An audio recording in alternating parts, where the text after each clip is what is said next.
FlyQuest are 1 game away from qualifying to the quarterfinals of Worlds 2024 in their 2-1 matchup against the first seed of the LCK, and they beat them with Nunu. Did you think you were ever going to hear this sentence?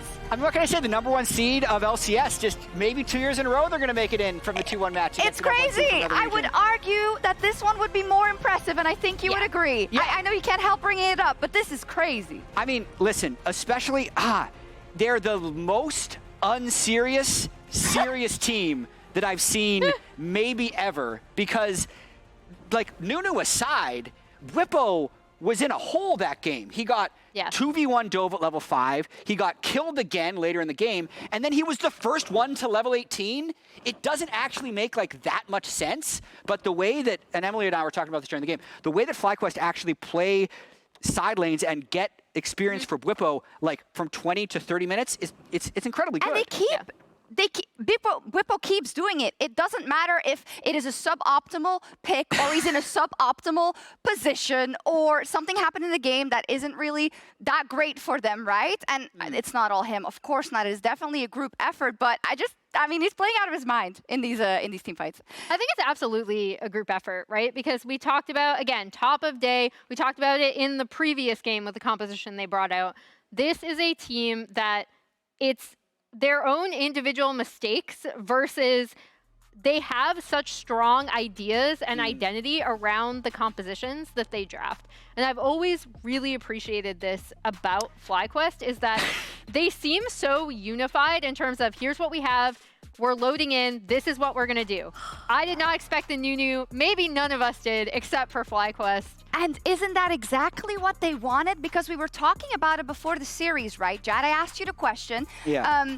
You know, what do you think about this? The fact that they are keeping things close to their chest on purpose because they feel like they have an ace up their sleeve, and the fact that it is working, I think that is so commendable. It is. Massu needs to eat the orange rather than holding it in front of his nose. That gives him no benefits. But I will also say, maybe it just smells nice. Maybe it does. It's paying off. Yeah. You're absolutely seeing it's paying off. There was a very big moment in that game where Doran channeled TP in the face of Nunu while E was on him. And E's just going to root him and interrupt the teleport every time. That was mind-boggling that that happened. And okay, so here's what I think, okay? Obviously, HLE have done a great job of banning out this, right? But little did they know that this is essentially just Ivern. He's just going to build the same items. Yeah. Exactly. But they don't know exactly what it does, so it works. I mean, there are high elo Nunus. That's the weird thing about this, but not necessarily that are going to play in an organized team environment. So, I mean, I've loved what FlyQuest have done in both drafts. I actually really liked the first draft. I understood the first draft a lot more than I understood this second draft. But it's amazing to watch. I will say 2 things can be true at the same time, which is that FlyQuest is coming in here absolutely prepared to play their own style, holding their nerve in these long games that are hard to finish out. And there are some things from HLE that we have seen some decision-making, I'm going to say, that I feel like is out of character at times. 2 things can be true at the same time. Or you could just say they're just so tilted because they're losing the Nunu. I mean, which one is it? I don't think they're tilted. I do think they have been a bit disrespectful, I'd say, of like how they've been playing. They really do believe that they are better mechanically, and I would agree with them in that regard. But I think you see that here, right? With a lot of the way that they've been over chasing and over diving in a lot of fights. Game 1. Yeah, and behind us we actually have game 1, and you can see how it looked like FlyQuest was actually going to win when that goal graph just like dipped down right there, because they had this great counter-engaged team comp into HLE, which was full dive, even though they had all the meta S-tier champions from this Worlds patch so far. I really like this. And then if we cycled to game 2 here, this was them taking that team comp all the way to victory. They played it a lot smoother, they had better control, and they were able to avoid getting picked off throughout pretty much the entire middle late game. And twice, early game isn't like perfect, I would say. It's not that good, right? But the fact that it doesn't matter is so valuable. The fact that you have shown that in the face of these players that everyone thinks that are mechanically stronger, that should be better, you hold your nerve in the most important team fights. I mean, Viper was a machine also in that last game, right? These are Both not games. easy He's fights so good. to fight out. I think we have an example of some of them, one where they lose the Drake, but they win the fight. And this has now happened enough for me to think that perhaps they could be the better team in the series. I think they could be the better team if they keep getting these strange matchups. Like, one thing that we didn't talk about as much as we're talking about the Nunu is, like, what is this Yasuo doing in this team composition? Yeah. It doesn't really make any sense. And as this fight plays out, even though Nunu got knocked away and couldn't get the Drake, you see the Yasuo fly in and really do absolutely nothing as we cut to Bwipo on stage. Why not? Shocks. Yeah, it's I don't know how you and Emily feel, but I'm suddenly nervous. I came into this with very low expectations. I was thinking, okay, maybe FlyQuest can put up a fight. Maybe they can cheese a win. But because game 1 felt so winnable and game 2 was actually a win, now I believe that if they have a third strategy, that they could actually win the series. I mean, a couple of things. We brought it up in the beginning, and Emily only touched on it briefly because I don't think, you know, when you talk about Peanut and Doran and Worlds last year, but also in general, what is haunting them and what has been haunting them, which kind of puts a blemish on their achievements, is the fact that when the stress is the highest and when they need the top performance, you know, they are in these games where if it's them or if it's the team, it doesn't work out, right? And you can say what you want, that's in their head now, going into game 3. Yeah, I mean, I'd say less of that here and more of I do think they fully believe that they're the better team. I also don't think they've been performing super badly individually. Like, Peanut has had a really good early game in both of these games. I'm not saying that. I'm just saying, is that not haunting you going into a game 3, losing the way you have, where specifically that late game and the last one, and you, I don't know, man.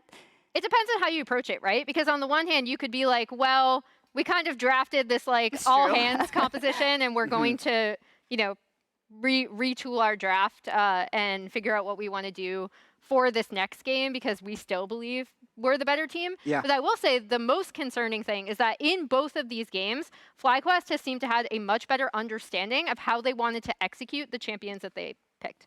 One more win for FlyQuest and one more red side win for FlyQuest. They It's got red actually super again. interesting that HLE decided to stay blue when FlyQuest has a strong preference to red, and I think has outdrafted them both games. Oh, I asked him before, but I'm going to ask him again. Zale, do you believe yet? Of course I believe. You have to. I feel like after those first 2 games, FlyQuest were really competitive in game number 1. And in another world, they could have actually won that first game, you know, had they not gotten picked, had they gotten another 5v5. But going into game 2, you know, you're just hoping, hey, maybe they can be competitive again. But game 2, I think, was so impressive. And now you're coming into a final game here where, you know, even if they lose, this was such an impressive showing from FlyQuest. So let's go ahead and do a little bit of a history lesson here. The last time North America beat Korea in a series at Worlds was 2018 quarterfinals, Cloud9 versus Afrika Freaks. It has been 6 years since that has happened. This is the LCK's #1 seed, and they are now in a final do-or-die match in this best-of-3 against FlyQuest. Winner goes to quarters. And honestly, it's a really exciting time to be an LCS fan because TL got close against T1 twice this year. Now we have FlyQuest pushing HLE to the limit. You know, this is something that is very rare to see. And we'll see if FlyQuest can keep on cooking with these drafts here. Nunu not going to get banned. Cassio ban was dropped. So instead, they're actually banning out the Callista that Massu has been performing very well on. I think that the things that have stood out to me is Hanwha Life's Barons. They've been forcing them. FlyQuest have been responding well, right? Now, I wonder if HLE is going to put a higher priority on the Smolder. Because in the previous game, they early picked Xayah, then they picked Ezreal, but then they allowed that pool to be pinched in mid, forcing him into, he didn't want to go Trist, so he went for the Yasuo instead, which resulted in them having a bit of a disjointed comp, where if they'd had a Smolder, I think that comp would have made a little bit more sense. This time though, I'm expecting a higher priority on that as the Skarner now locked in for Peanut. Yeah, Skarner going to be first pick. It'll be really interesting, right? Because as you say, they didn't first round it, and then FlyQuest just banned it, right? So they're obviously pinching that pool. And this is a discussion we just kind of started to have before it came back to us. But the question about what is Zeka going to move towards when some of the primary champions that he likes to play are banned out? Obviously, he has really developed as a player and moved away from that reputation of being a melee-only guy. He played AD carries very well in the LCK, but those are not nearly as viable now on this patch as they were before. So if you are just going towards melee-style champions, Yone is the clear S tier, and the question is, are the ones below it, like the Akali and the Yasuo and the Sylas, going to be enough to get you across the finish line? Okay, so we've got the Renekton banned out by HLE alongside Massu's Kalista, Inspired's Ivern, the Jax and Yone, those two powerful split pushers from game number 1, removed by FlyQuest alongside the general ban of Aurora. FlyQuest, without having the Kalista that they played the previous couple of games, they're going to lock in the Kai'Sa for themselves. They'll lock it in right next to the buy. Two very powerful divers right here at the very start. This could just be Xayah Rakan, honestly. The Lights Rakan is absolutely insane. I would be pretty terrified, even just after these first 3 picks, if that is going to be the response, because FlyQuest are already showing the pretty heavy commitment to dive. Yep. Massu sometimes does go the full AP build, and you can kind of say, all right, just kidding, we're going to play poke, but it is very tough to be able to dive in onto a champion like the Xayah, and if you do go Rakan, that's the Lights' best champion in my opinion. He is incredibly good at it. But it is instead looking like they might go towards a melee pick, and it is going to be a Sylas, so it is going to be another one of these melee-style champions. And I wonder, could we just be getting Quad going back to the Cassio and trying to play one of these abusive matchups into a melee champion? Okay, so remember, back a couple of years ago, 2022, when Zeka won his world championship, his muscles were being flexed. The left bicep was Sylas, the right was Akali. These were the champions that he earned his name on. And so now with this Sylas, it also makes you respect that champion in terms of the ultimates you're drafting for yourself on FlyQuest's side. But Quad is saying, okay, Cassio's the call. Yeah, and Cassio, obviously a solid ultimate to steal there, but it's not like these are the best ultimates ever. Killer Instinct, not that useful. Vi is kind of so-so. The Cassio ult is kind of so-so. There's not any of those S tiers for him to take away. So as long as FlyQuest aren't just randomly drafting, Gnar, Mumu, these kind of champions that are giving you that really powerful ults, I actually feel like Sylas can struggle in these situations. So Zeka definitely defaulting to comfort, but the question is, does this actually fit well in the context of the draft? Well, if we're talking about things that fit into the draft, you guys were talking earlier about Xayah Rakan. Rakan, the first ban for FlyQuest. I think that's exactly the right choice. Keep that away from Delight. Keep that duo from the Xayah. And immediately, Hanwha Life paying some respect towards Bwipo's Olaf. Even though they set it behind so massively last game, it still showed up huge. And I think that was so impressive from Bwipo to be able to battle back and make something happen on that. But I do kind of wonder, why we wouldn't have just gone Rakan on 3 when Sylas has not been prioritized or banned at all in this series. You probably could have just gotten that later in the draft. So I do think, it is worth questioning. Why not just go support on 3, get this incredibly powerful duo, and your support is best champ? Well, the problem is they're going to concede the Rell, and I mean, what do you even bring? Maybe Braum? Maybe Braum? Yeah, I think they'll go with defensive champion. I think it'll be Braum. I think the other possibility is I mean, you could go towards Nautilus as well, but I think Nautilus could really struggle in this draft. Yeah. Yeah, I'm not sure. I mean, they banned the Leona away themselves. I think it's Braum or an Enchanter. But we'll see where he wants to go. I mean, you can still go just towards engaged champs and say, you know what, I'm just going to kind of outplay the Miasma. I'm not going to really have to worry about that. Poppy obviously was pretty effective last time. It's also and there good is, Rell, Vi, and the ultimate, the Killer Instinct as well from Kai'Sa can all be interrupted. So definitely a lot of playmaking there. Yep. Oh. It's a dash. It's just a very long dash. Yeah, I mean, it's very fast, too. Yep. Yep. Fair. All right, well, let's see how Hanwha Life ran out their top side with the Jax ban. I think this was also smart from FlyQuest, something that we've just been seeing at Worlds be a popular safe blind top. Maybe the Cassante is the answer, in which case Bwipo will have something to it. He'll go Garen if he goes Cassante, because Cassante, I think, really struggles in that matchup. You go all out, you put yourself low. I think Gnar is way smarter as far as a safe blind pick that can't just be abused here. The question is, what would Bwipo go towards? When you think of a lot of kind of the standard picks that are considered counters into the Gnar, it's not really the things that are in Bwipo's wheelhouse. If you're like, oh, you're going to go Aurelia or you're going to go Kennen, that's not really what he likes to play. So Sion, I do think, makes a lot of sense here. This is just a really beefy champion that can kind of get in the face of the Xayah, of the Sylas, and really make their job difficult. And we'll see what they can get done. So important things to take into consideration here. Hanwha Life have taken an approach of comfort, right? Zeka on the Sylas, you already talked about it, Flowers. It was something that we saw very prevalent in his World Championship run. Doran is picking his most played champion throughout his entire career. Like, he has to blind pick something. It's something that is very safe. And also, when you kind of look at their composition as a whole, it's very well-rounded. It's got good skirmishing. It's got solid team fighting. There are decent ultimates you can steal, disengage. It's good against the anti-dive. Oh, sorry, it's good against the dive that's coming through from FlyQuest. So kind of like, it's very broad and covers many aspects, even if it doesn't necessarily excel in one specific way. But you know what? The more I look at these drafts, I actually think FlyQuest draft is enormously better. I don't even think you have to play dive. I think you can play for counter engage. Right. You have 4 of these melee champions into a Cassio here with the potential counter engage from the Rell, with the Sion that's just kind of creating space and making it so the Xayah can't really easily follow up. I actually think FlyQuest have a very heavily winning draft here. Of course, HLE could just out-execute, find these multi-man flanks, but I think FlyQuest have done a very good job. Well, this was going to be my follow-up point in that I think FlyQuest have gained an appreciation for how the series has been playing out. And the biggest value I see of Bwipo is that he is getting camped by Peanuts. That has been happening both games now. Not wrong. And he has not really been in a position to get proper support from Inspired. And one of the best ways to deal with that is, okay, kill me, I'm still going to farm. Right? Sion is such an effective lane swap champion. This screams to me that FlyQuest is once again gonna look for a lane swap in the early laning phase, and they're gonna try and leverage the fact that Bwipo can soak this up, will have value later into the game, and they're gonna trust in Massu and Quad to be the carries and step up in this game. And even if they don't go for the lane swap, this is just absolute comfort for Bwipo. He has not been playing it a lot this split in the LCS, but if you've been watching his stream, watching his champions queue, he's been spamming a lot of Sion. He loves going these more kind of bruiser aggressive builds with things like Sterix and sometimes even Titanic he'll go towards. We also saw him play it in their first game of Worlds against GAM, where he dominated. He was, very, very effective in that one. And if you guys are talking about, if you're this FlyQuest comp, you don't have to play the dive, you can play for counter engage. Sion, I feel like, can be a very effective champion at that, because not only are you the brick wall, but once they finally punch through you, they have to disengage again just to get away from the dead body because it's so powerful. Exactly. I mean, it's really tough, right? Because when you're looking at the comp, damage profile-wise, from HLE, it's really just kind of this 2-threat comp.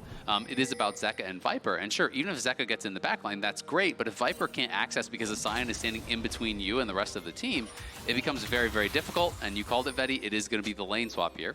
So the thing that I'm really curious about here, and I'm sure something a lot of viewers are also wondering, HLE has been playing a lot more fast and loose, a lot more disrespectfully than I think people would generally expect them to play. Does the fact that you have now completely lost a game and you are on match point against FlyQuest cause their thought process and their decision-making to change drastically? I mean, I'm of the opinion that they aren't really playing, super disrespectfully. I think that it's just more playing the style of champions that they're playing, right? When you play Yasuo and stuff, you have to play very aggressively. You have to play in your opponent's face. And generally speaking, if you look at the expectations for the series, it would just be that they'd pick these mechanical picks and they would just heavily outplay FlyQuest and dominate you in the 5v5. So I feel like they're going to play the similar way to what they've been playing. I agree with the sentiment that FlyQuest, if given enough time, have drafted today in a way to outscale HLE, right? I think the reason why Hanwha Life has kept it as close as they have in many of these games is because of how excellent they are at team fighting. I think the way in which they were able to overcome Gen.G was they're truly phenomenal team fighting. We only have to look back at their series against Gen.G just here at Worlds to think back to the Delight engage, right? And the way they navigate. Like, you looked at Viper, and they have so many talented individuals that really understand the limits and what they're supposed to do in a fight, that they become terrifying that even at a deficit, they can find ways to outplay. But the reality is that at a certain point, comps just beat talent, and FlyQuest are consistently drafting in a way that allows them to have that advantage in the late game. And Azael is talking about how he has confidence in their late game prowess. I completely understand where he's coming from. Ultimately, it comes down to whether or not they can get through this laning phase and get to those late game fights, and how HLE will play around the Baron. Delight in some trouble here, though. He's level 1, Busio level 2, Massu with the flash over the wall to chase after Delight once the last auto attack doesn't find it. Massu just a little bit late there with the summoner follow, but Inspired showing up down here in the bottom lane. Bwipo's down to 200 HP. Oh, the attempted flash after the Vault Breaker to connect on Viper. So HLE coming out on top in 2 different flash for flash trades. Yeah, nice attempt there. He has to predict, right? You can't obviously always be able to respond there. Viper flashed very late, which means he just has to guess where he's going to flash to. Throws that flash out to try to redirect, can't quite get it. Massu definitely a bit more of an unforced error there. Thought he could be able to get back in range to get a Q off, but couldn't quite do it. You know, had Delight incredibly low, would have loved to grab that first blood, but at the end of the day, not able to do so. It is just trade of flashes though, so not the end of the world. Yeah, I mean, you can... I would say that FlyQuest feel very comfortable on stage now. You know, like in game 2, I could see moments where they were being like really respectful to HLE. They weren't overstepping their bounds in the late game fights. But here at the start of this game, you can feel they're warmed up, and the fact that Massu and Busio sit there and go, no, we can flash for this, we can go for this kill, we can. You can see now that like I feel like they're playing with the weights off, and they're riding that momentum off the victory of the previous game. And one advantage that we haven't really touched on yet, though, was Peanut being able to actually cross-map and steal away some of these camps. He started on his Wolves and then was able to cross-map, take away the blue and the Gromp there from Inspired. So Inspired really had no job. He had nothing to do on the map, so that's why he looks for this early gank down towards bot lane to try to actually punish Viper.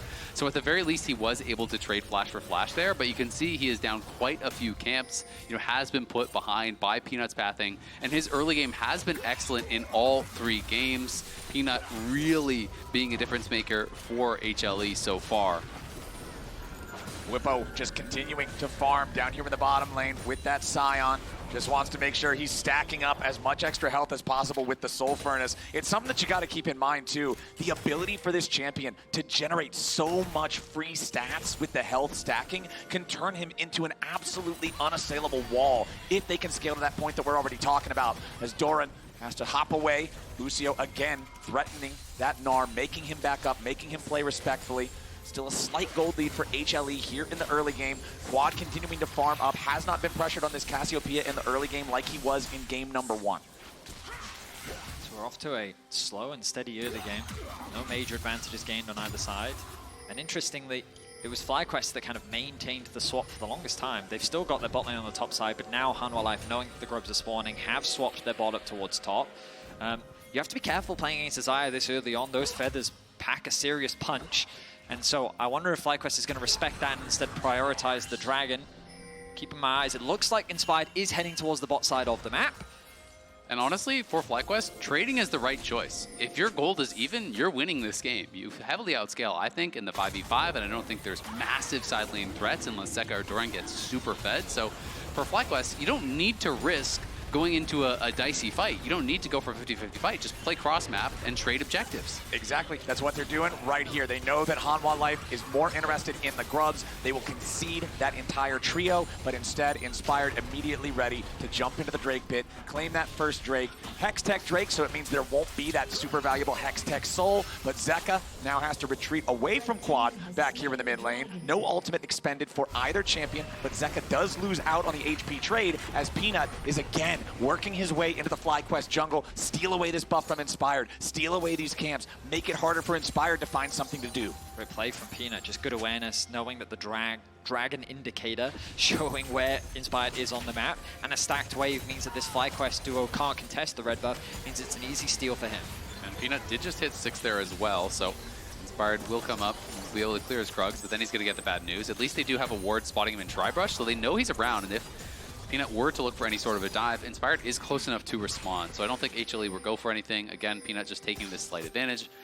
Is going to be ahead from that early game. Obviously gets more experience as well from the grubs and is pretty happy with how things are going. But Bwipo definitely in his comfort zone here. If Doran is not ahead on the Gnar, it is very hard to pressure Sion. Yep. You know, you get enough levels, you get enough armor, and all of a sudden you just kind of become this brick wall that is so frustrating to deal with. Yeah, he's chilling. He's got a wave, massive wave, piled up towards him. HLE clearly trying to leverage the fact that their 2v2 is winning, and Xayah is so much stronger in the early game skirmishes. So Massu going to fall a little bit behind in terms of farm. You can see that gold discrepancy slowly starting to build. Overall, though, FlyQuest. Gage, Busio, Shattering Strike into the Crashdown, but Peanut is here. He's got the Impale, and this is surely first blood for HLE, and they're putting it on the dude who wants it most. Viper's getting paid. And Peanut again finding these plays up towards the top side, this time getting Viper paid, who had such a strong game last game on the Ezreal. Was almost 1v9 in that situation. He did something like 45,000 damage, 1,200 DPM. You know, was really the big hope for HLE in that last one, where FlyQuest could get to a lot of the other carries and burst them down, but they couldn't really get to Viper. And he was doing such a good job in these skirmishes, in these fights. And again, now on the Xayah, set up for success here. Getting that early kill creates another solid advantage for HLE. They've now actually swapped the lanes back. They've moved Busio into mids to help Quad get this push out, and Massu's going to go and catch the remnants of the wave in bot lane. Zeka just firing off the Stolen Petrifying Gaze there. Always the thing with Sylas, sometimes you just have to throw the ulti out there because the timer's running out. As Bwipo back up in the top side, gonna mine some plate money. But look at that Essence Reaver finished for Viper 9 minutes into the game. Like, this Xayah is strong. And the thing about Ezreal is you can be self-sufficient, which is where I think Viper really thrives. But on top of that, Xayah is the same, right? You're not afraid of this dive. If the Vi comes onto you, you're just making it even easier for the Xayah to play. And so, yeah, I think that HLE find themselves in a very good position. A 1k gold lead, largely sitting on top of Viper. The objectives are equally traded. The Grub's going to be spawning in about a minute 10. Inspired, making his way into the bot lane. Inspired with that ulti, ready to use it, but no target. HLE not going to overplay their hand here. They've got the ward inside that middle brush in this bottom lane, and it looks like Inspired gonna... Nope, just chilling still. Yeah, we'll see how long they want to wait for this. You can see Peanut again heading out towards top. He's just trying to be very efficient with his time. And they do cancel recall one more time. Bwipo could be in some danger. They're going to look for a wraparound. Yeah, remember that Bwipo does have the ability to use the ulti to try to get away, but they stand right in front of him exactly the way you want to outplay the Sion ulti. Meanwhile, down in the bottom lane, Busio and Inspire trying to make the play here on Delight, but a beautiful amount of damage from Viper there with a Feather Call. Now he tries to get a little bit more, and Viper outplays him and slays him down here in the bottom lane. HLE's AD carry does not want to lose this series. Viper is absolutely popping off. They go for a play onto the bot lane 2 versus 2. But you got to remember, this Essence Reaver gives Viper so much damage. The feathers truly did fly, and they sowed destruction for FlyQuest. Yeah, and Delight just played that so well. The CC on Massu right as he tried to fly in, really punishing. Now HLE going to be able to take 6 grubs. This is a very commanding position for them. And crucially, it's a situation where both junglers are making plays on opposite sides of the map. On HLE's side, it succeeds. It gets them kills, it gets them plates, it gets them grubs. On the bot side, it fails. And on top of that, Viper is the one to benefit from the kills. Yeah, exactly. And to make matters worse, they spent so much time in this brush waiting for this play here, and they have to give up the wave on the tower. Massu has to run away from it here, and watch as the ulti comes in from Delight right as he goes in. He's insta-CC'd. The feather pull is there across all 3 members from Viper. The timing on the ulti was perfect from Delight, and even though it's a good flash from Viper to avoid the redirect on the ulti, it just doesn't really matter. Delight and Viper couldn't have played that better, right? You're in a 2v3, you come out on top, the knock up into the 3-man Blade Caller is just ideal for Hanwha Life. Now up almost 3,000 gold, 12 minutes into the game, plus 6 grubs. Insane start for them. And to add insult to injury, the kill went over to Busio. So it doesn't even go on to either Inspired or Massu, which just makes things even harder for them as Viper sets his sights on that tower. The plates haven't even finished yet. We're not 14 minutes in. But HLE can just continue to play around the strength of their bottom lane right now, move them around the map. I say that typically you'd expect them to be pushing bot so they could secure the Drake, but they're going to move Zeka off to bot. Doran's going to catch mid, and they're going to get themselves their first dragon of the game. But we'll see what FlyQuest can do from here, because obviously they were down 3,000 gold, you know, this early or even earlier last game. They've been down every game. And, you know, so it's a less significant disadvantage than they were in last game. I still feel like their spot is okay. But obviously, if HLE can get that big fight to really kind of throw it over the line, that's going to be the problem. But I mean, Quad is in a good spot. Bwipo's still in a good spot. The real problem here is Massu has been put quite far down, and that hasn't really happened thus far this series. Yeah, the biggest advantage on the Rift right now, you can see it on the scoreboard at the bottom, plus 1.6 thousand gold, roll for roll for Viper. First items coming online across the board, really. Rod of Ages again for the Cassiopeia. Peanut wanting to make a gank up here into the top lane, but this time, Bwipo can use that ultimate to get himself away in time. The Impale interrupts his decimating smash. They're looking for a little bit more damage onto him here. Viper free-firing pretty hard onto the Sion, but Bwipo again just knocking him back up into the air. Blade Caller takes him low, but it won't take him down. As Hanwha Life still just trying to get this wave pushed up. They would love to be able to knock down the last little bit of this turret. Bwipo barely hanging on, almost no HP left. Meanwhile, down in the bottom lane, another fight's going to be breaking out as Zeka and Delight try to stay in and fight, but Bwipo's going to be killed underneath the tier 1 turret at the top lane at the same time. A little bit more damage onto Zeka. Ain't going to do it here just yet. Inspired critically low. Zeka still fighting. A slam back at the wall. Inspired is alive, and Zeka's down. I think that's a kill across the board from both sides. The problem is that Viper's getting a tower as well. Peanut is continuing to invest resources into making sure that Viper is being snowballed.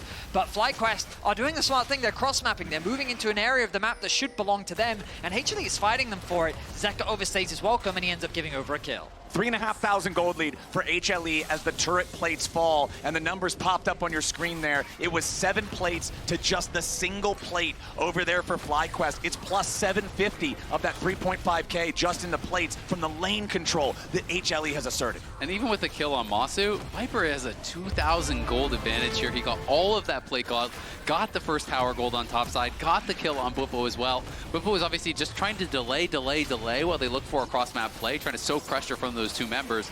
But this lane economy snapshot powered by MasterCard showcases the enormous hill that they will have to climb now that this advantage has really gotten out of control for Viper. I will say, though, that Quad, I think, is still in a good position. He can match into Zeka very comfortably right now, especially with all the mana he's now been able to stockpile. It makes it that much harder for Zeka to play in the side lane. But you are right in that the big scary point is Viper. Yeah. But the good news is that if you take out Viper, the scary point disappears.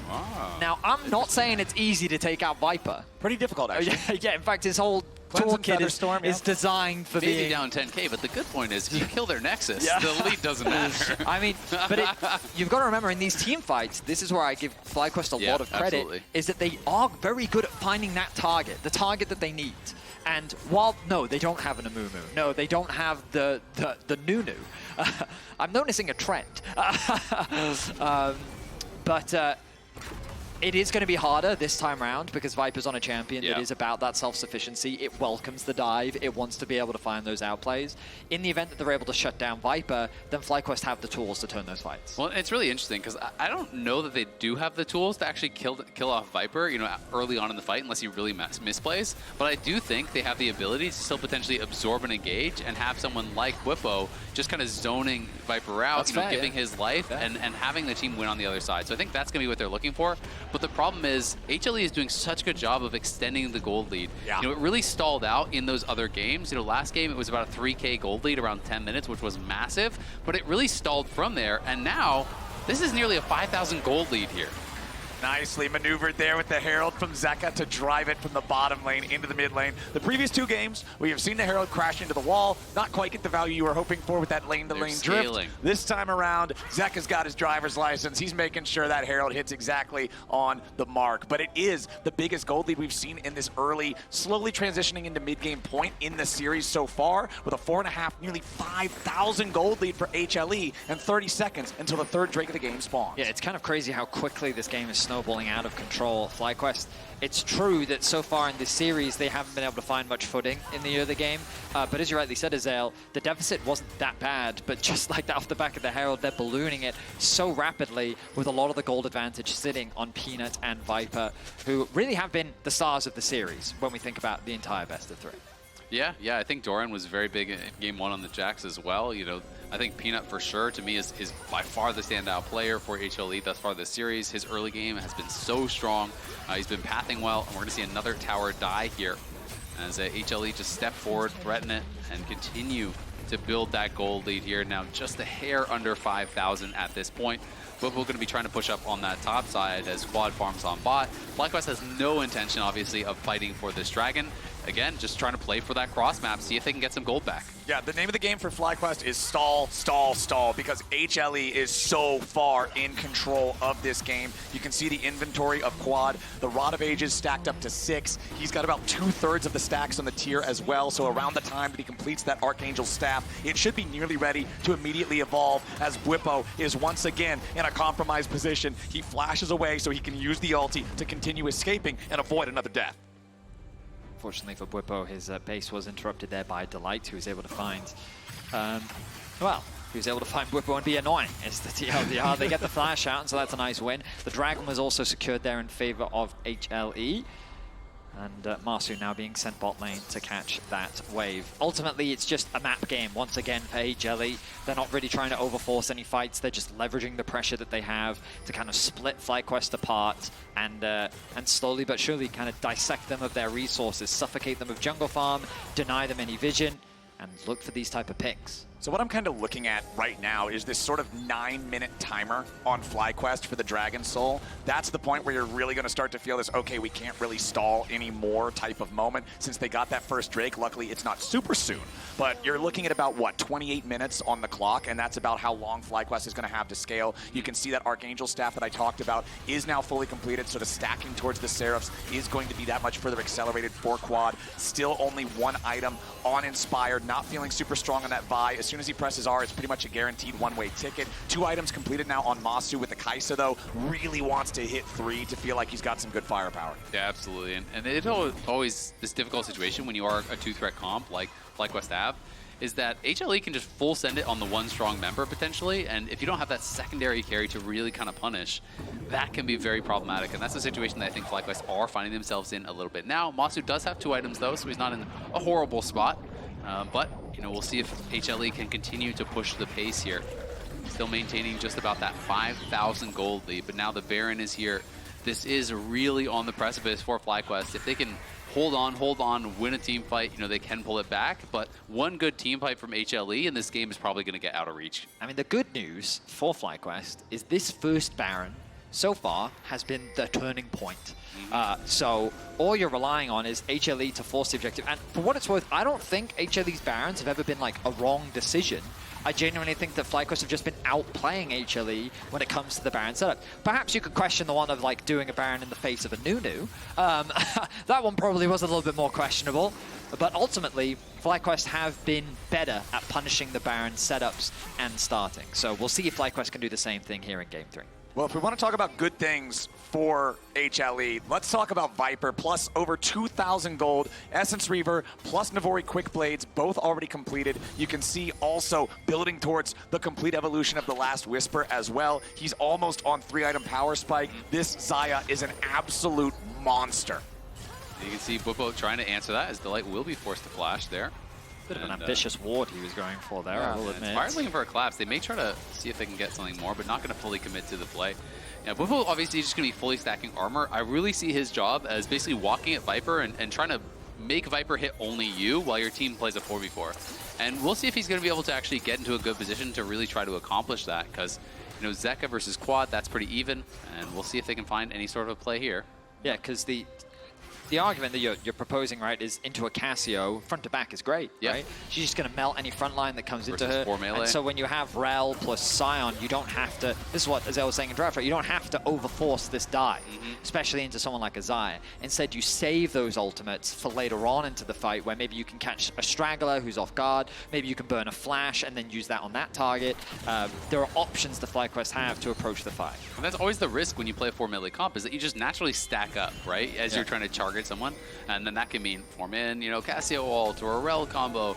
And in some of these situations, it'll be interesting to see how Inspired plays it, but like, I don't know how successful it's going to be throwing that ult on Xayah. We have HLE on Baron. Yeah, HLE's starting this one up. They know how powerful their carry is. Now with Immortal Reminder fully completed. Down there in the bottom lane, Bwipo having to back away from Doran at the same time. HLE unchallenged in the Baron so far, but now FlyQuest trying to step up. Delight here with the very front. They try to jump in. Inspired wants to go after the Poppy, but it ain't going to matter a whole lot. Quad's going to get caught. Nice feather collar, but it doesn't matter. Viper's already down. Bwipo teleports into the fight, but so does Doran. It's a 2 for 2 so far. Peanut trying to get away. Massu needs to buy a little bit of time. Busio here on the front line, but it ain't gonna matter. Massu now in trouble. Gnar misses. Sidestep comes out, but the Proto Belt is still there. It's a 1v3 and Massu's done for. That's a nice fight for HLE. Yeah, they lost their Fed guy, but it took way too much from FlyQuest, and the remaining 3 men from Hanwha Life go right back to the Baron. FlyQuest successfully shut down Viper, but they had to commit absolutely everything to do it. With Zeka still alive, they were able to turn the fight onto Quad,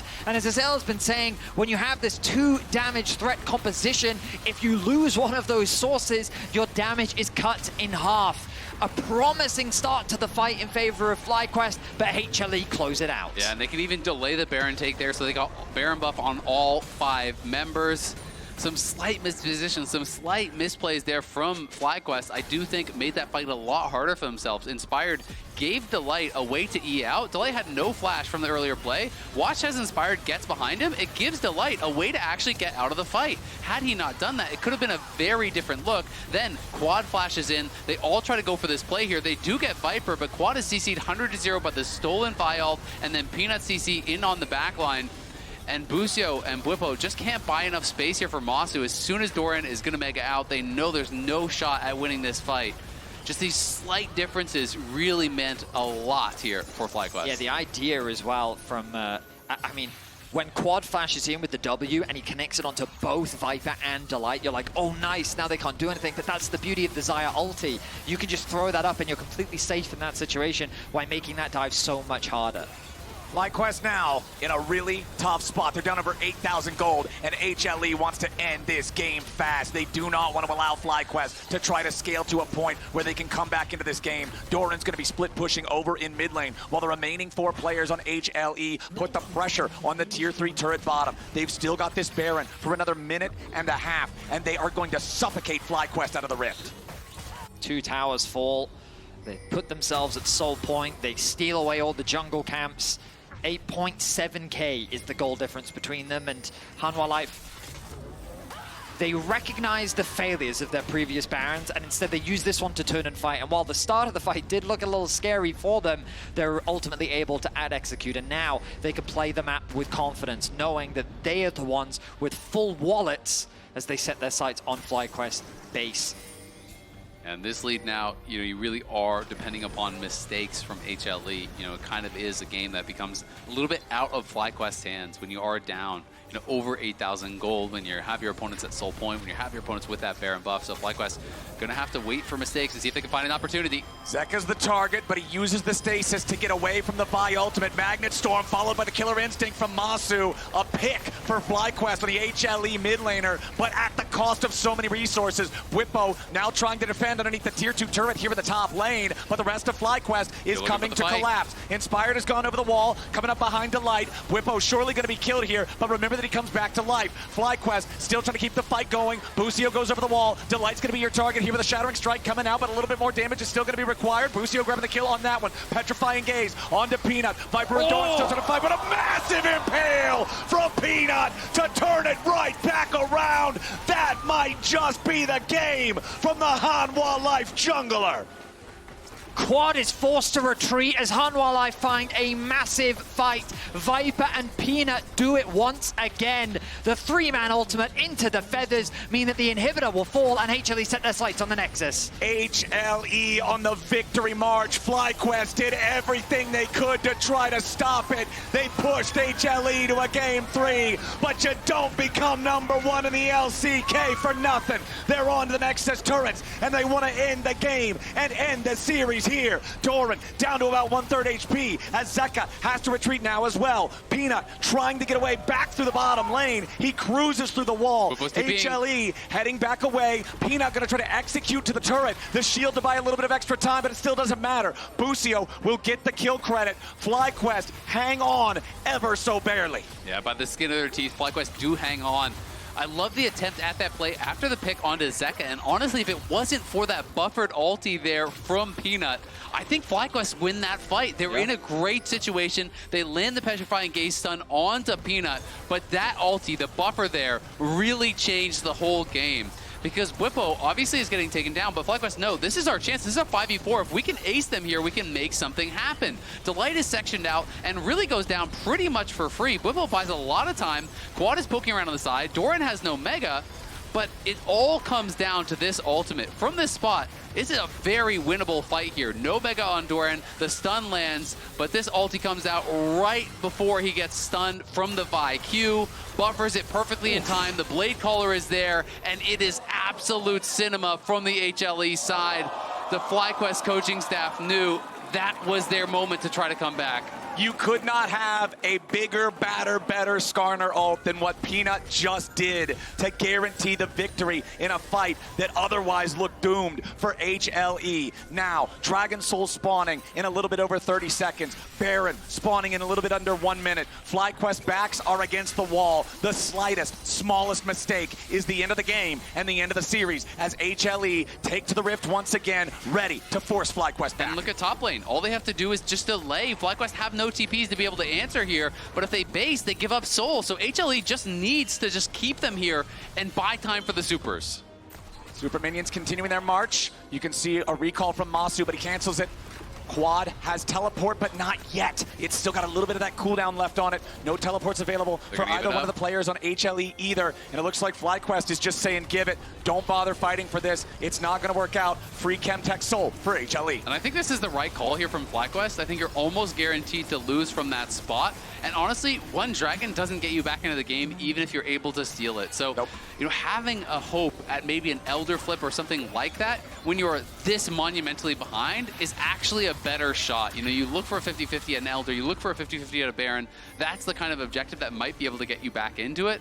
But that being said, you're still down 10,000 gold, and there's a soul on top of it. It is a nearly impossible game for FlyQuest to play. It certainly is, and they're not going to be given any opportunity to steal this one away. The vision has been denied. Delight is hovering on the outside of the pit. There's Doran acting as bodyguard as well. And that's going to be a Baron secured for Hanwha Life. Zeka even stealing away the Vi ultimate, so in case anybody from FlyQuest tries to stop it, he can immediately jump in to punish. Doran jumps in, wants to go for the Mega Gnar, but he doesn't find a whole lot of success with it. Zeka versus Inspired off to the side as FlyQuest try to hold the line. Miasma to stop HLE from stepping any further forward. Doran at about half HP, Bwipo doing the same. Over the wall goes Zeka, he's into the back line, but he uses the stasis. Magnet Storm from Busio looking to keep everybody locked up, but Viper is already unstoppable and FlyQuest is crumbling. A little bit more damage from Doran might get it done, but Quad kills Delight. FlyQuest scrambling, but it will not matter. HLE will not be denied. The LCK's #1 seed will earn their win, earn their ticket to the quarterfinals. 19-8, 30 minutes in, they'll take the series. And what a heroic performance by Peanut. He was crushing it in this series. The early games from Peanut, absolutely incredible. And really the lone shot of a comeback for FlyQuest in this one, absolutely denied by an incredible Skarner ult. Really showcasing his class in this one. Beautifully done by HLE. FlyQuest pushed them, but HLE was ready to answer. Desk, what do you think? We think that it is a magnificent game plan from HLE in that last one. They said game 3, we're gonna wake up. But I can't, and they are a deserved quarterfinalist, absolutely right. But you keep on thinking to what could have been if FlyQuest won that game 1. But that's just how the cookie crumbles sometimes at Worlds. Yeah, I was gonna say more than this game, I feel like FlyQuest are probably looking at their game 1 and are like, oh man, like that was something that we did have.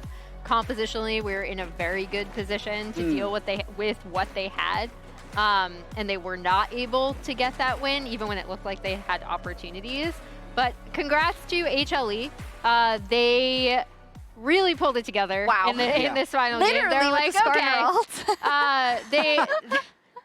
Their draft was also, again, this is not the first time in this series that I felt like they understood their draft, because I felt like they understood their draft in the other 2 games as well, but they came in with a good response to what FlyQuest ended up locking in early on. Yeah, I thought the Xayah ended up being incredibly pivotal. Yeah. Partially because of the player, because it is Viper, and he had been so far ahead in previous games and then didn't have the pick to interact with the enemy team comp where he could actually carry.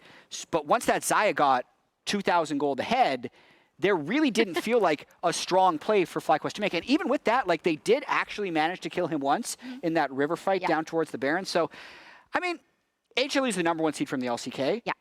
They are bleed, though. incredible players. They bleed. But they absolutely bleed. I think FlyQuest absolutely came to play today, even in this game 3, right? Even in this game 3 where they lost in 26 minutes.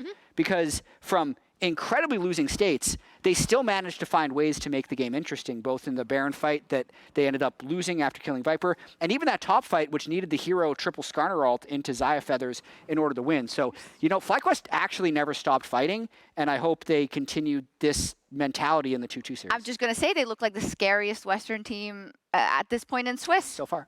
So far, yes, but I mean, this is the #1 seed, right? They took a game off HLE with a super sick combo, but in the end, it wasn't enough, and it's HLE that goes on, and Viper is standing by in the Verizon post-game interview.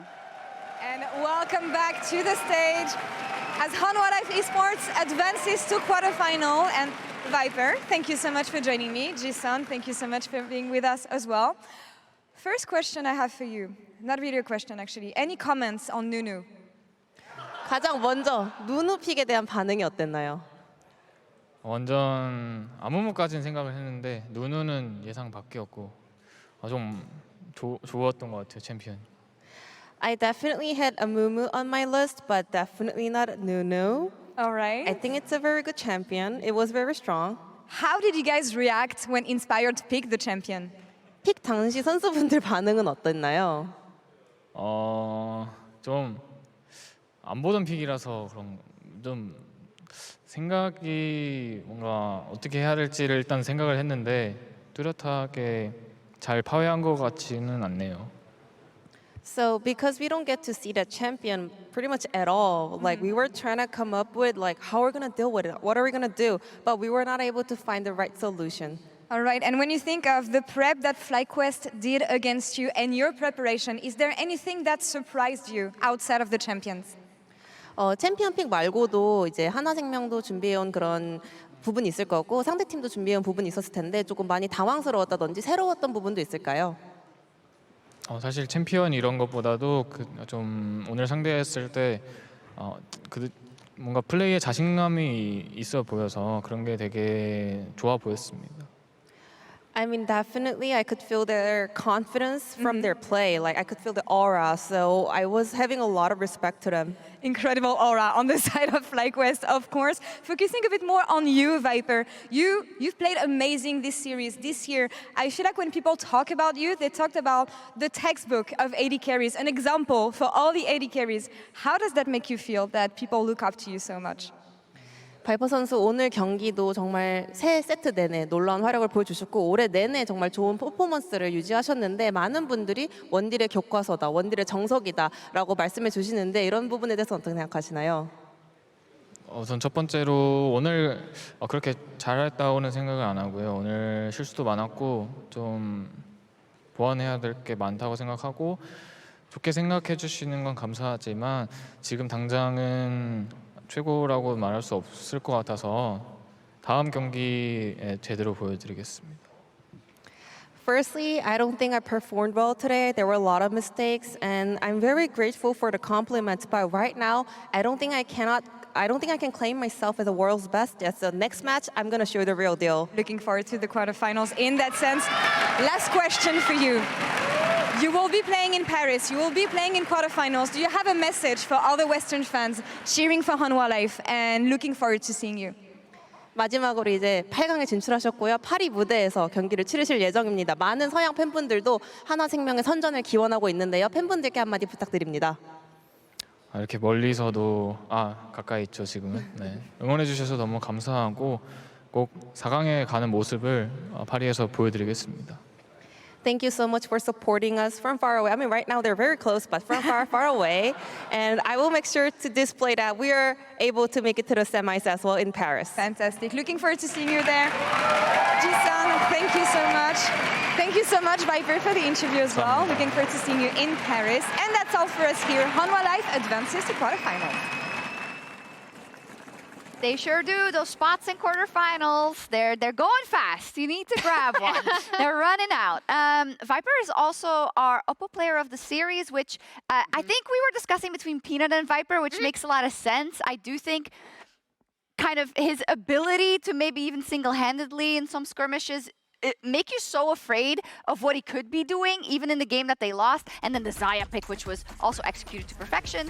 I think you make a good argument for both. I'm curious to see which clips we have, Me because too. from my memory, there are so many like game-saving or game-winning plays that he made. That was game one. Yeah, the Kai'Sa play reminded me of the Ashe play he had to keep HLE in their series against Gen G in finals for LCK Summer. But yeah, like I love hearing interviews with Viper, and he's like, well, I don't really think I played made a lot that of well mistakes today. I made a lot of mistakes. I'd love to like sit down and see him break down like a game of his. He's someone who's really, really smart, and I've enjoyed talking to him in interviews previously, so it's always fun to like hear his opinion, because he also understands the game really, I think he just has impossible standards. Like, he made 99 of 100 free throws, and he's like, shouldn't have missed that one. Shouldn't have missed it. And then he's like, and I lost to Nunu. Oh, I'll never hear the end of it. He did like 1,250 DPM in that Ezreal game that they lost, and he nearly saved the game when he dodged Bwipo at his own Nexus turrets to save the game. Like, even in the game that he lost, he played great. Very LCK mindset aspire to be like Viper for sure. So are you able to kind of break apart? We have the entire series, right? But things we've seen from HLE in games 1 and 2, you know, aside from the last game where they definitely... The understanding is that when they get into those best of 5, they are now only going to do what they did in game 3, probably, in terms of like, okay, we're really hunker down on the picks. You know, we're going to be very tight in the moves that we make and make sure that we don't overstep as much. Is that what we can expect now? Or do you think, well, hey, there's a possibility here for whoever plays them? I mean, I actually think that they didn't play badly in games 1 and 2. I think they played mostly the same in all 3 games, and they're a very high-level team. I just think the team compositions that they were up against in game 1 and 2, they had. I wish you had your book here. Oh, it's yeah, like, no, if I there's left it this over book there. of League of Legends, right? HLE is incredibly good in early game. Peanut's one of the best pathers in the world, and they have some of the best laners in the world. And they know how to achieve victory against like the first 100 pages of team comps, but they haven't gotten to like chapter 327 where Nunu is and where Bwipo, like where the rest Bwipo's of the weird FlyQuest stuff is. Yeah. So like I think if they were to run into this exact same team in these exact same drafts again, they'd be better in round 2 for sure. And I still think they're actually an incredibly good team because they generated leads consistently in all 3 of their games. And comfortably. To your point, I think going forward, this will make them a lot more cognizant of team compositions that do counter what they like to do, right? Because I know Vedi brought it up in Cast where he's like, sure, they could be playing fast and loose, but also part of it can be that they're locking in a lot of these melee, like dive compositions where they really want to get on you, like with the Yone, right? So I think going forward, this can only help HLE in terms of, okay, we've seen now 2 team compositions that do really well into the things that we know and love to play. And if we flip it on the other side, for FlyQuest, if we take a look at the bracket, which they are still very much in, and I think they have made perhaps some teams looking a little bit more trepidatious going into that possible matchup. But is there more in the book of FlyQuest? I want to know. I hope so. I mean, they reran the Sion top, and it wasn't as effective as it was against GAM. But I think they're definitely a strong team, but it's going to depend on the draw. Look at all the other teams they could still face. The loser of G2 T1, and then the winner of so either G2 or T1 is going to be there, and then probably BLG, Weibo, TL in there. Like nothing's easy. Yeah, I think the big thing for me for FlyQuest is yes, they have like crazy picks that they can pull out, especially in these red side drafts. But I also think the big things for me that have been consistent with this team from here, from their LCS finals win, from watching them, even in some of their like shakier wins in LCS, is that they do have a really strong understanding of where they want to put gold into, like especially their solo laners when you're looking at their lane assignments. And I think that's something when their opponent gets out to a lead, they're very good at kind of backing off and being like, okay, here's what we want to do. And that's not something that's credited to their picks. It's just something that they consistently, throughout a variety of drafts, have proven to be pretty good at understanding. And they haven't even What is this? There's a minion in the fridge. They haven't even This brought is it. out Haven't their even secret needed weapon. it. No, it's right here if you need it. All jokes aside, though, let's preview tomorrow for just a second because your girl is a little bit nervous already. Yeah. So T1, series, G2 first, series BLG, score for the PSG. season, 2-6. 2-6 for the season. Generally, I think every team should be very afraid of T1, and I think you're more afraid of them because of how they played their best of ones until now. I think very much so. Huge glow up, huge adaptations made by T1, and you take that regardless, even if they didn't, you still would have given it to them because of. Because of generally how good they are in situations like this. Even more at Worlds than at MSI, I would wager. So Can I bright side this for you? Yeah. T1's only played in best of ones at Worlds. Yeah. Why are we so sure that their level is their BLG game and not the game that they lost? I don't know. Like, they had one good one, one bad one, and we're just expecting the good one to be their form? I don't know. Yeah. G2 lost to HLE, but it was close. They had Yone, though. I was going to say, even in the game they lost, the thing that makes me confident in T1 is just the fact that they look so much more comfortable in this meta. And they've been able to execute really well, I think. More comfortable than G2 in the meta? That's a good question. Yeah. G2 are so weird because I know what they're capable of, right? And this is a match with a lot of history between the two organizations at Internationals, so that makes it really fun. I'm still siding on the T1 side, though. And I don't know. G2 fans are going to attack me on Twitter now, but it's fine. You shouldn't be afraid of that. Someone's going to attack you either way because that's how Twitter is. Don't worry about it. And we're going to head into a story meeting in just a second where we're going to discuss what of the history we want to talk about tomorrow before that match because there's a lot. Yeah. But I do want to say, BLG PSG. PSG is still thinking about that Game 5 at MSI. I guarantee it.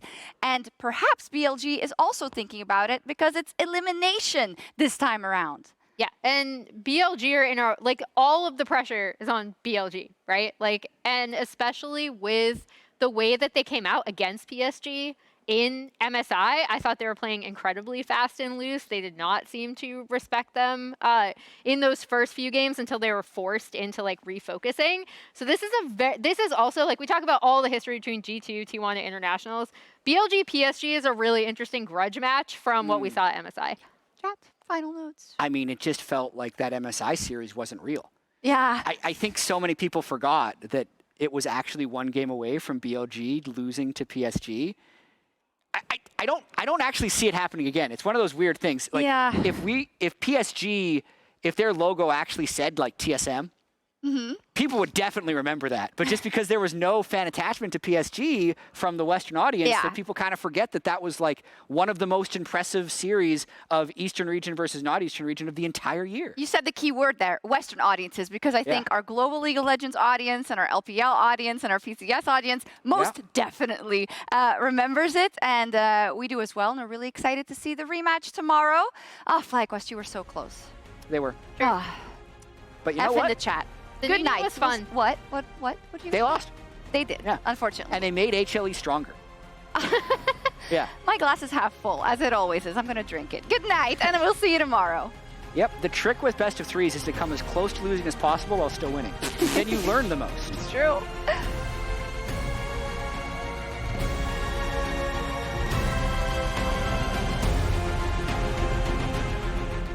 Popping the counter strike, staying alive for now. Nice two-man stun coming out, but Kingen down to about 50 HP, still staying alive somehow with the volley. Jungler fight off to the side, ain't gonna matter because Moham is already dead. The arrows fly, and DK dives. Top Esports. Second, unless this turns into something absolutely crazy. There's your wombo combo with the engage. That's the solution when you're having to deal with a 1,000-year-old samurai. Just impale him into a wall with a giant scorpion from 1,000 years ago as well. He's down to about death's door, and they finally get him. Cream takes the kill. Lucid's trying to get away in 369, goes all out, all in, all the way forward for Top Esports. Zeke wanted trouble. Nice engage from Zeka, going in for the Fate Sealed. One little bit more damage on the quad, and the minions finish him off. I feel like if I ult flash him and Cassio has W, she will die. Their ball lane is gonna be there. We are killing. Actually, wait, I think they're going top Bwipo. Bwipo, we didn't see them on vision. I'm gonna clear the wave. I'm Starks. Yeah, play for fight, play for fight. Kai'Sa? Yeah, he has no cleanse already. Nice. Nice. We wiped them. Crucially, we want to Viper get... with the kill instinct, he goes in after Massu. The bailout is not there in time. Viper with 1v2 shows his fangs. I'm going in. Back on behind. Help. Here. Oh, we don't win. It's I think it's not bad. okay. Front to back, Play slowly. front to back. Play slow. Q in 2. Yeah, that guy's dead. Go Poppy next. Yeah. Yo. Huh? Never mind. It's fine. What? Speak your mind. Don't make emotional calls. Just play the game and watch what's happening. I'm f***ing Desire, okay? Yeah. Just watch me. You can go, You can go. You guys, yeah. He's coming this way. So they can leave. Desire's on you. Go Poppy first. Dare next. Yasuo will go. Yasuo. Kill them all. Nice, Nice. No. Busio here on the front line, but it ain't gonna matter. Massu now in trouble, Gnar misses. Sidestep comes out, but the Proto Belt is still there. It's a 1v3, and Massu's done for. Petrifying gaze onto Peanut. Viper going for the fight, but a massive impale from Peanut. That might just be the game from the Hanwha Life jungler. This is what you asked for.